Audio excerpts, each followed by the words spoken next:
നമുക്ക് ആദ്യമേ തന്നെ നമ്മുടെ ടൂളിലേക്ക് പോകാം. ഇവിടെ നമ്മൾ ടൂളിൽ ഓപ്പൺ ചെയ്യുക. അപ്പോൾ ഇങ്ങനെയായിരിക്കും വരിക. ഫ്ലോർ പ്ലാൻ അനലൈസർ എന്ന് പറഞ്ഞായിരിക്കും വരിക. ഇവിടെ പോയിട്ട് നമ്മൾ ക്ലിക്ക് ചെയ്യുക. ഇവിടെ നമുക്ക് പ്രൊജക്റ്റിന്റെ പേര് കൊടുക്കാം. എൻ്റെ പേര് ഞാൻ കൊടുക്കുവാണ്. അത് കഴിയുമ്പോഴത്തേക്കും നമുക്ക് കണ്ടോ PDF ആയിട്ടോ PNG ആയിട്ടോ ഏത് വേണമെങ്കിലും നമുക്ക് ചെയ്യാം. 10 ഫയൽ വരെ നമുക്ക് അപ്ലോഡ് ചെയ്യാം. നമുക്കൊന്ന് അപ്ലോഡ് ചെയ്യാം. ഇവിടെ നമ്മൾ അപ്ലോഡ് ചെയ്യുന്നു. അതിനുശേഷം നമ്മൾ ഇവിടെ കൊടുത്തിട്ട് നമ്മൾ ഏത് പ്ലാനാണ് അപ്ലോഡ് ചെയ്യുന്നത്. അപ്പം ഗ്രൗണ്ട് ആണോ, ഫസ്റ്റ് ആണോ, സെക്കൻഡ് ആണോ, തേർഡ് ആണോ, ടെറസ് ആണോ, ഏതാണെന്ന്. അപ്പോൾ നമ്മൾ ഗ്രൗണ്ട് ഫ്ലോർ ആണ് കൊടുക്കുന്നത്. ഗ്രൗണ്ട് ഫ്ലോർ എന്ന് ടൈപ്പ് ചെയ്യാം. അതിനുശേഷം നമുക്ക് അനലൈസിന്റെ ഏത് മോഡാണ് വേണ്ടത്. അപ്പോൾ നമുക്ക് എല്ലാം കൂടെ ചെയ്യുന്നതാണെങ്കിൽ കംപ്ലീറ്റ് കൊടുക്കാം. എന്നിട്ട് നമുക്ക് ഏത് ലാംഗ്വേജിലാണ് കിട്ടേണ്ടത്. ഇപ്പോൾ ഇംഗ്ലീഷ് ഉണ്ട്, മലയാളം ഉണ്ട്. അപ്പോൾ ഏത് ലാംഗ്വേജ് ആണ് കിട്ടുന്നത്. നമുക്ക് മലയാളം ആണെങ്കിൽ മലയാളം കൊടുക്കുക. എന്നിട്ട് നമ്മുടെ ഏത് ഡയറക്ഷനിലാണെന്ന് പറയുന്നത് വാസ്തുവിന്റെ കാര്യങ്ങളൊക്കെ ഇത് കഴിയുമ്പോഴത്തേക്കാണ് നമ്മൾ ആഡ് ചെയ്യുന്നത്. എന്നിട്ട് ഇവിടെ നമുക്ക് അനലൈസ് നൗ എന്ന് കൊടുക്കാം. ഇപ്പൊ ഇതിൽ അനലൈസേഷൻ ചെയ്യുന്ന വാസ്തു എന്ന് പറഞ്ഞാൽ നമ്മുടെ മോഡേൺ വാസ്തുവാണ്. നമ്മുടെ കേരള ട്രഡീഷണൽ വാസ്തു അല്ല. അപ്പോൾ ഇതുണ്ട്. ഇതിങ്ങനെ അനലൈസ് ചെയ്ത് ഫ്ലോർ പ്ലാൻ എല്ലാം അത് അനലൈസ് ചെയ്തിട്ട് അത് കൃത്യമായിട്ട് എന്തൊക്കെയാണ് അതിന്റെ കുറ്റങ്ങളും കുറവുകളൊക്കെ പറഞ്ഞു തരുന്ന രീതിയിലേക്കുള്ളതാണ്. ഇപ്പൊ ഇത് അനലൈസേഷൻ ആണ് നടക്കുന്നത്. അനലൈസ് ചെയ്തിട്ട് അതിന്റെ റിപ്പോർട്ട് ആയിരിക്കും നമുക്ക് പറയാം. ഇപ്പൊ അത് കഴിയുമ്പോഴത്തേക്കാണ് ഇതേപോലത്തെ റിപ്പോർട്ട് ആയിരിക്കും വരുന്നത്. ഇതിപ്പോ 7/7 നമ്മൾ എടുത്തേക്കുന്നത്. ഗ്രൗണ്ട് ഫ്ലോർ ആണ്. മൊത്തം 12 റൂമുകളാണ് ഡിറ്റക്ട് ചെയ്തേക്കുന്നത്. 1250 സ്ക്വയർ ഫീറ്റ് ആണ് വന്നേക്കുന്നത് എന്നാണ് കൊടുത്തേക്കുന്നത്.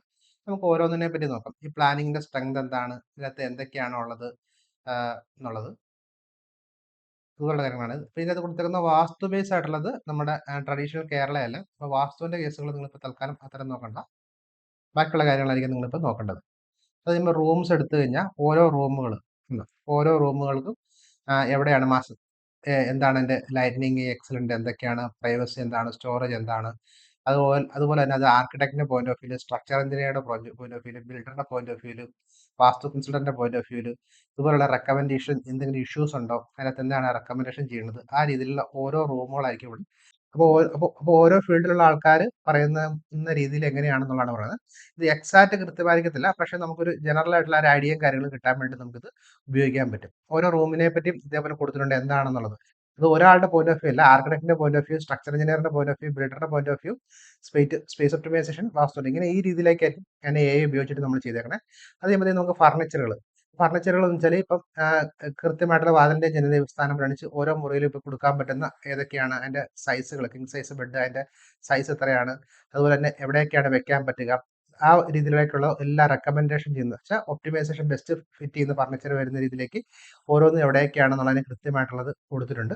ഇതെല്ലാം നമുക്ക് ആ ഒരു പ്ലാൻ അനുസരിച്ചിട്ട് യുടെ ഫർണിച്ചറുകൾ എവിടെയാണ് വെക്കേണ്ടത്, ഇത് എവിടെയാണ് വെക്കേണ്ടത് ഉൾപ്പെടെയുള്ള കാര്യങ്ങളാണ് ഇതിനകത്ത് കൊടുത്തേക്കുന്നത്. അങ്ങനത്തെ രീതിയിലേക്കുള്ള ഫർണിച്ചറുകൾ വെക്കുന്ന രീതിയിലേക്കുള്ള സ്പേസിന്റെ കാര്യങ്ങളായിരിക്കും ഇവിടെ വരിക.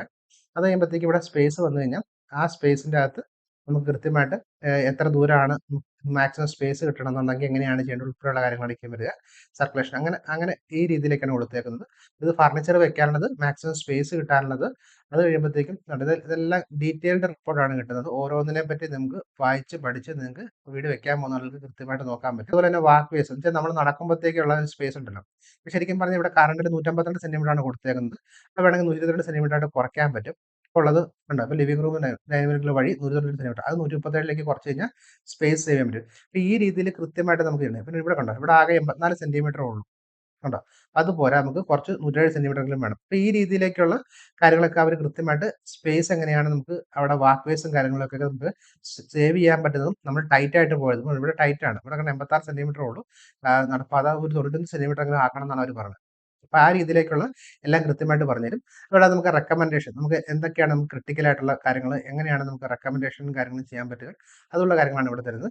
പിന്നെ വരുന്നതാണ് വാസ്തുവിന്റെ ട്രഡീഷണൽ വാസ്തു നമ്മൾ ഇതിനകത്ത് ആഡ് ചെയ്തിട്ടില്ല, പിന്നീട് നമ്മൾ ആഡ് ചെയ്യുന്നതായിരിക്കും. ഇപ്പോൾ ഉള്ളത് മോഡേൺ വാസ്തു വെച്ചിട്ടുള്ള ഓരോരോ കാര്യങ്ങൾ എക്സലന്റ് ആണ്, എന്തൊക്കെയാണുള്ളത് കൃത്യമായിട്ടുള്ളതാണോ, എവിടെയാണ് മിസ്റ്റേക്കുകൾ, എങ്ങനെയൊക്കെ ആഡ് ചെയ്യാൻ പറ്റും, അതുള്ള കാര്യങ്ങളായിരിക്കും ഇതിനകത്ത് വരിക. ഇങ്ങനെ ടോട്ടലായിട്ട് ഓരോന്നിനെ പറ്റിയുള്ള കാര്യങ്ങളായിരിക്കും ഇവിടെ വരുന്നത്. ഇപ്പം എല്ലാം അക്സെപ്റ്റബിൾ ആണ്, റിജക്ഷൻ ഒന്നുമില്ല. ആ രീതിയിലേക്ക് മോഡേൺ വാസ്തു നോക്കിയതിനും ഇത് ഓക്കെ ആയിട്ടുള്ള പ്ലാനാണ് വന്നേക്കുന്നത്. അപ്പോൾ അല്ലെന്നുണ്ടെങ്കിൽ ഇതിൻ്റെ അതിവിടെ റിജക്ഷൻ അല്ലെങ്കിൽ നീഡ് വർക്ക് അല്ലെങ്കിൽ എന്തൊക്കെയാണ് മാറ്റങ്ങൾ വേണ്ടത് ഉൾപ്പെടെയുള്ള കാര്യങ്ങൾ കൃത്യമായിട്ട് ഇവിടെ റെഡ് ലൈനിൽ കാണിച്ചു തരാം.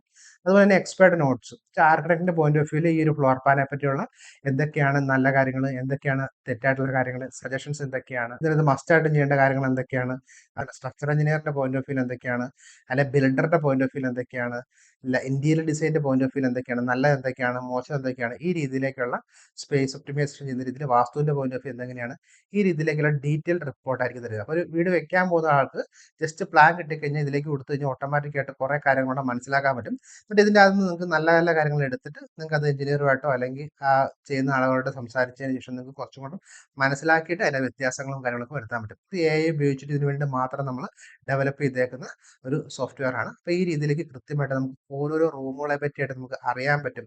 അതിനകത്ത് ഏതൊക്കെ ഫർണിച്ചറുകളാണ് വേണ്ടത് ഉൾപ്പെടെയുള്ള കാര്യങ്ങൾ നമുക്ക് അറിയാൻ പറ്റും. ഇനിയിപ്പോൾ നമുക്ക് അതിനകത്ത് ഇമേജസ് നമുക്ക് അറിയണമെന്നുണ്ടെങ്കിൽ ജസ്റ്റ് ഇതിനെ പറ്റിയുള്ള ഒരു ഇമേജസ് അറിയണമെങ്കിൽ ജസ്റ്റ് ഇവിടെ പോയിട്ട് കോപ്പി ചെയ്ത് കൊടുത്തിട്ട് നമുക്ക് കൊടുത്തു കഴിഞ്ഞാൽ അതിനകത്ത് ഇമേജും കാര്യങ്ങളൊക്കെ ജനറേറ്റ് ചെയ്യുന്ന രീതിയിലേക്കാണ് ഇവിടെ വന്നേക്കുന്നത്, ആണ് കൊടുത്തേക്കുന്നത്. അതിനുശേഷം ഇത് ഒപ്റ്റിമൈസേഷൻ ഇങ്ങനെ നമ്മൾ ചെയ്ത് കഴിഞ്ഞാൽ നമ്മൾ ഈ പറഞ്ഞ എല്ലാ ചേഞ്ചസും വരുത്തി കഴിഞ്ഞാൽ നമുക്ക് ഏകദേശം 92 സ്ക്വയർ ഫീറ്റോളം നമുക്ക് കുറയ്ക്കാൻ പറ്റും. അപ്പോൾ ഏകദേശം 2750 രൂപ സ്ക്വയർ ഫീറ്റ് വെച്ചിട്ട് എടുത്തു കഴിഞ്ഞാൽ ഏകദേശം നമുക്ക് 1,86,000 രൂപ തൊട്ട് 2,27,000 രൂപ വരെ നമുക്ക് സേവ് ചെയ്യാൻ സാധിക്കും. അപ്പോൾ അതെങ്ങനെയാണ് ചെയ്യേണ്ടത് ഉൾപ്പെടെയുള്ള കാര്യങ്ങളാണ് ഇവിടെ പറഞ്ഞേക്കുന്നത്. അപ്പോൾ ഈ രീതിയിലേക്കുള്ള സജഷൻസും കാര്യങ്ങളും നമുക്ക് കിട്ടും. അപ്പം ഇത് ഓട്ടോമാറ്റിക്കലി അത്യാവശ്യം നല്ല പ്ലാൻ ആണ്. പക്ഷേ അതിനകത്തും കുറച്ചും കൂടെ സ്പേസും കാര്യങ്ങളൊക്കെ വാക്ക് സ്പേസും കാര്യങ്ങളൊക്കെ കുറച്ചും കൂടെ നമുക്ക് കുറയ്ക്കാൻ പറ്റുവാണെന്നുണ്ടെങ്കിൽ ആ രീതിയിലേക്ക് നമുക്ക് ചെയ്യാൻ പറ്റും എന്നുള്ളതാണ് എൻ്റെ. അപ്പം ഇങ്ങനെ നമ്മൾ ഈ പറയുന്ന പോലെ സജഷനോട് കൂടി നമുക്ക് ചെയ്ത് കഴിഞ്ഞാൽ നമുക്ക് റീവർക്ക് ചെയ്ത് കഴിഞ്ഞാൽ സ്ക്വയർ ഫീറ്റ് കുറയ്ക്കാം. കാരണം ഈ 92 സ്ക്വയർ ഫീറ്റ് കുറച്ച് കഴിഞ്ഞാൽ പോലും നമ്മുടെ ടോട്ടൽ ആയിട്ടുള്ള നമ്മുടെ ഫർണിച്ചറുകൾ വെക്കുന്നതിൻ്റെ അകത്തോ അല്ലെങ്കിൽ നമ്മുടെ സ്പേസിൻ്റെ അകത്തോ ഇത്രയും ഫർണിച്ചറുകൾ വെക്കുന്നതിൻ്റെ അകത്തോ കാര്യങ്ങൾക്കൊന്നും വലിയ പ്രശ്നങ്ങൾ ഉണ്ടാവത്തില്ല എന്നുള്ളതാണ് ഈ AI നമുക്ക് പറഞ്ഞു തരുന്നത്. അപ്പോൾ ഈ രീതിയിലേക്ക് നമുക്ക് കൃത്യമായിട്ട് നമുക്ക് എവിടെയാണ് എന്തൊക്കെയാണെന്നുള്ളതാണ് എവിടെയാണ് നമുക്ക് വെക്കുന്ന ഉൾപ്പെടെയുള്ള കാര്യങ്ങൾ നമുക്ക് വെക്കാം. ഇത് നമുക്ക് ഇംഗ്ലീഷിലോ മലയാളത്തിലോ ഏത് ലാംഗ്വേജിലാണ് നമുക്ക് വേണ്ടതെന്നുള്ള രീതിയിൽ നമുക്ക് എടുക്കാം. അതിനുശേഷം നമുക്കിത് PDF-ലേക്ക് നമുക്ക് ഡൗൺലോഡ് ചെയ്യാൻ സാധിക്കും, അല്ലെങ്കിൽ നമുക്ക് ഷെയർ ചെയ്യാൻ സാധിക്കും. എന്നിട്ട് നമുക്ക് ChatGPT-ലോ കാര്യങ്ങളോ കൊടുത്തിട്ട് നിങ്ങൾക്ക് എന്തെങ്കിലും സംശയങ്ങളോ കാര്യങ്ങളോ ഉണ്ടെന്നുണ്ടെങ്കിൽ നിങ്ങൾക്ക് അതിലേക്ക് ചോദിച്ചു കഴിഞ്ഞാൽ ഓട്ടോമാറ്റിക്കായിട്ട് അതനുസരിച്ച് മാറ്റങ്ങൾക്ക് വരുത്താൻ പറ്റും. അപ്പോൾ ഈ രീതിയിലേക്ക് ടോട്ടലായിട്ട് വീട് വെക്കാൻ പോകുന്ന ആൾക്കാർ തീർച്ചയായിട്ടും നമുക്ക് ഇതുപോലൊന്നും ചെയ്ത് കഴിഞ്ഞാൽ നമുക്ക് കുറേ കൂടെ കാര്യങ്ങൾ നമുക്ക് മനസ്സിലാക്കാൻ പറ്റും. അപ്പോൾ നമ്മൾ ഈ ഒരു റിപ്പോർട്ട് നമ്മൾ കോപ്പി ചെയ്തിട്ട് നമ്മൾ ChatGPT-ലോ ജെമിനിയിലോ കൊടുത്തിട്ട് എന്നിട്ട് നമ്മൾ സംശയങ്ങളും കാര്യങ്ങളൊക്കെ ചോദിച്ചു കഴിഞ്ഞാൽ ഓട്ടോമാറ്റിക്കായിട്ട് അതിന് കൃത്യമായിട്ട് അതിന് റിപ്ലൈ തരാൻ സാധിക്കും. അപ്പോൾ ആ രീതിയിലേക്ക് എല്ലാ റൂമുകളും ഇതേപോലെ ഡിറ്റക്ട് ചെയ്ത് ഇങ്ങനെ വരുന്ന രീതിയിലേക്കുള്ള ഒരു സോഫ്റ്റ്വെയർ ആണ് നമ്മൾ ഡെവലപ്പ് ചെയ്തേക്കുന്നത്. ഇത് ഫ്ലോർ പ്ലാൻ അനലൈസർ ആണ്. ഫ്ലോർ പ്ലാൻ നമുക്ക് AI കൊണ്ട് നമ്മൾ അനലൈസ് ചെയ്തിട്ട് എന്തൊക്കെ മിസ്റ്റേക്കുകളാണ്, അത് റെക്കമെൻഡേഷനും കാര്യങ്ങളും ഒക്കെ എക്സ്പേർട്ട് ആയിട്ടുള്ള ഒരു ആർക്കിടെക്ട് ആയിട്ടുള്ള ഒരു എക്സ്പെർട്ടിനെയാണ് നമ്മൾ കാണുന്നതെങ്കിൽ അവരുടെ പോയിന്റ് ഓഫ് വ്യൂ നോക്കിയിട്ട് എന്തൊക്കെയാണ് നല്ലത് എന്തൊക്കെയാണ് മോശം എന്നുള്ള രീതിയിൽ നമ്മൾ ചെയ്തേക്കുന്ന ഒരു സോഫ്റ്റ്വെയർ ആണ്. അപ്പോൾ നമ്മുടെ കമ്മ്യൂണിറ്റിയിൽ ജോയിൻ ചെയ്ത എല്ലാവരും ഇതൊന്ന് ട്രൈ ചെയ്ത് നോക്കുക. Thank you.